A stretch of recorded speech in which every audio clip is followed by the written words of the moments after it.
This is the fourth episode of the speaking block. In the previous episode, we started exploring the integrated part of the exam. We saw that in the oral test, the first integrated question is called Fit and Explain.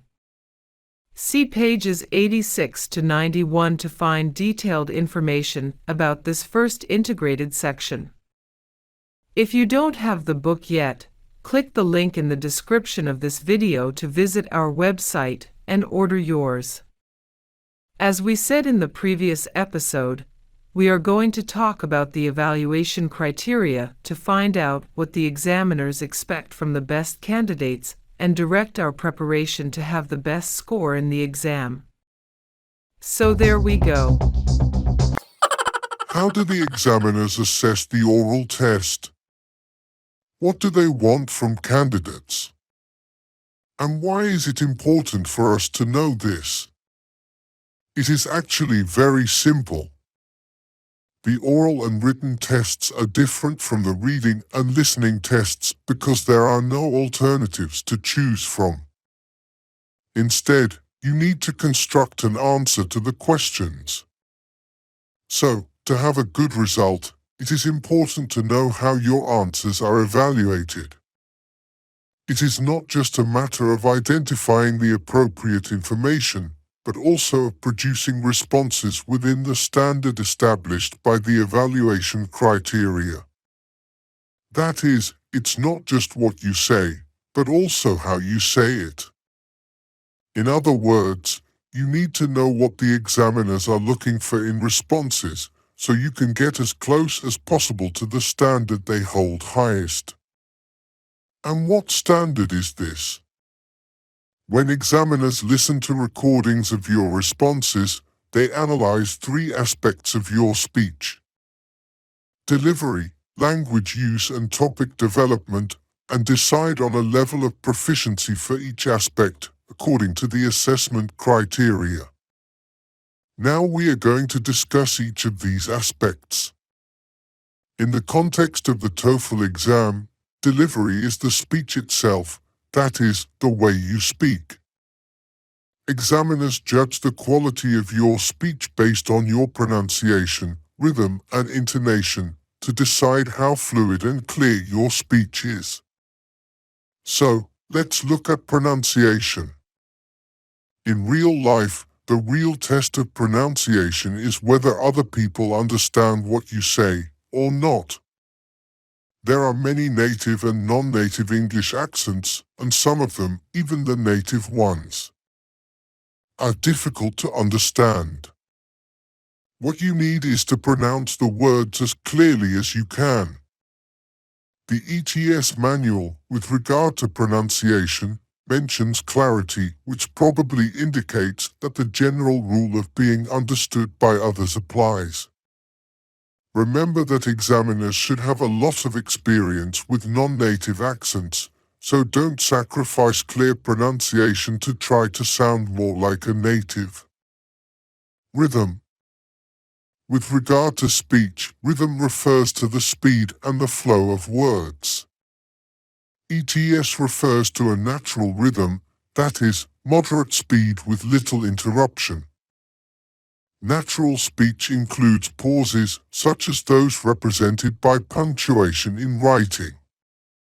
The important thing is to speak without haste, without nervousness, as if you were telling a story. Keep a continuous flow, without too long pauses. Maintain a pace of speech that is comfortable for those who listen. Speak normally. Intonation. English uses intonation to facilitate comprehension, often highlighting important words with a higher pitch to alert the listener to key information. Using intonation is like interpreting speech. Giving emphasis to some of the words, instead of sounding out every word in a neutral, monotonous tone. Kind of like the difference between reading and reciting poetry, but much more subtle. The next aspect is the use of language. This aspect refers to your ability to use the English language. Using language well in the context of the TOEFL means using appropriate vocabulary and correct grammar. So it's good to know sample answers to use as a model. Learn vocabulary and sentence structures accepted by examiners. It is not necessary to use far-fetched vocabulary or more complex structures, which often does more harm than good. The goal is to adapt to what the examiners expect from the best candidates. Topic development is related to the coherence of your answer, that is, the organization, relevance and meaning of what you say.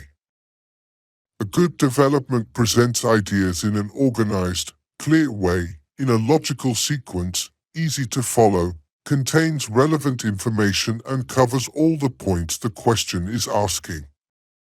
It is very important to use words that link one idea to another, explaining the relationship between them, connectives, however, therefore, as a result, etc.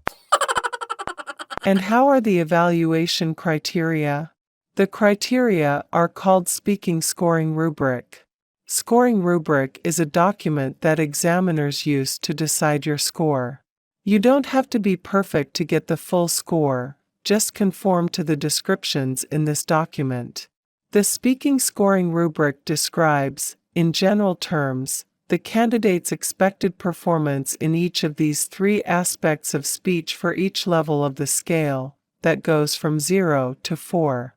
There is a specific document for the independent task, which is the first question of the oral test, and another one for the integrated tasks, which are the other three questions. What do these criteria say? Independent speaking rubric. General description. The answer meets the demands of the question with at most minor flaws. It is highly understandable and maintains a coherent speech. A response of this level is characterized by all of the following aspects. Delivery. Good overall flow and pace, fluid expression. Speech is clear, may contain minor errors or difficulties with pronunciation or with intonation patterns, which do not affect intelligibility, understanding. Language use. The response demonstrates effective use of grammar and vocabulary, a fairly high degree of automation with good control of basic and complex structures. Some minor or systematic errors may be noticed, but do not detract from the meaning. Topic development. The answer is sufficient for the question. Overall, it's well developed and coherent. Relationships between ideas are clear or there is a clear progression of ideas. Integrated speaking rubric. General description. The answer meets the demands of the question with at most minor flaws. It is highly understandable and maintains a coherent speech. A response of this level is characterized by all of the following aspects. The same general description that is used for the independent question. Delivery. In general, speech is clear, fluid, and consistent. May have small errors or difficulties in pronunciation or intonation. Pace may vary at times as the speaker tries to recall information. Overall, the level of intelligibility, ease of understanding, is kept high. Language use. The response demonstrates good control of grammatical structures, both basic and complex, which allows coherent and efficient expression of relevant ideas. In general, exhibits effective word choice. Although it may contain some small or systematic errors or imprecise usage, it does not strain the listener or spoil the sense. Topic development. The answer presents a clear progression of ideas and contains the relevant information the question asks for. Includes appropriate detail, although it may contain minor errors or omissions. This was the fourth episode of the listening block. We analyzed the evaluation criteria for the TOEFL oral test.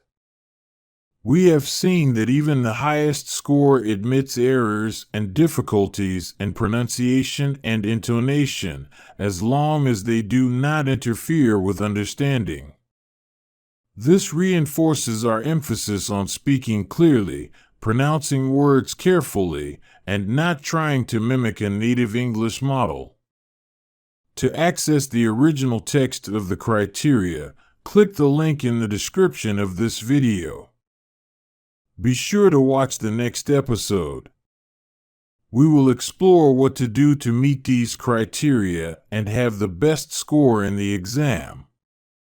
Subscribe to the channel and watch this space.